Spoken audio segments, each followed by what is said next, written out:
Okay, so in this video I'm going to explain some of the features that you can use in your leaflet key assessment which will help you to get a better mark.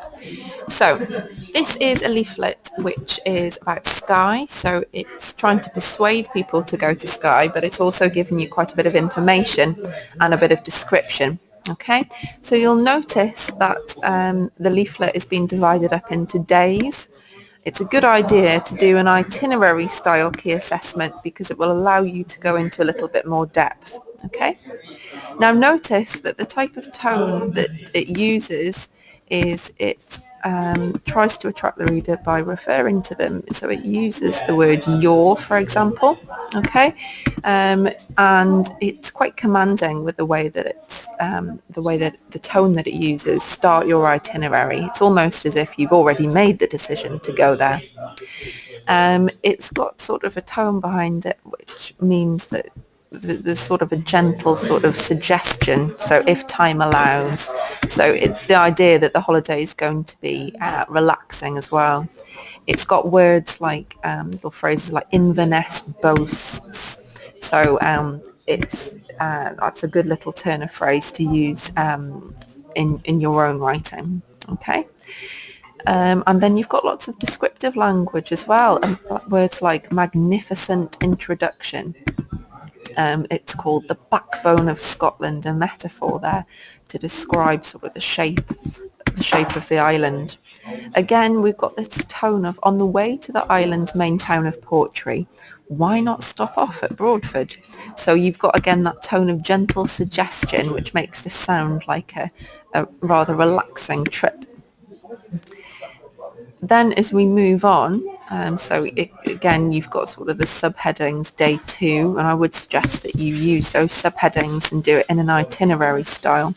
Again, you've got this lovely descriptive language, exploring as well. Now, exploring is quite a good word to use because it makes the reader feel, although they're on an exploration, as if they're really in charge of doing something. And you've got lots of facts here as well. 20 miles of extraordinary rock formations located north. So there's a little bit of sort of navigational text there as well, so you can get a feel for what type of landscape it is. You've then got listed different destinations that you can go to, different sites. Again, the word explore being used again, quite important. As we're going through this tutorial, if you could make a few notes on the type of things that I say, the suggestions that I use, it would certainly help you. It's chronological, okay, so it's chronological, it moves to the afternoon. So it goes from the morning, spend the morning, and then in the afternoon. And again, it sort of links into all the different sites that you can see. And then as we move on, again, it goes to day 4. You've got lots of lovely positive descriptive words like handsome waterfront, where you can admire its distinctive towers and fine collections of tapestry. So all of these descriptive words, these adjectives, adding to the sense that Skye is somewhere that you'd want to go.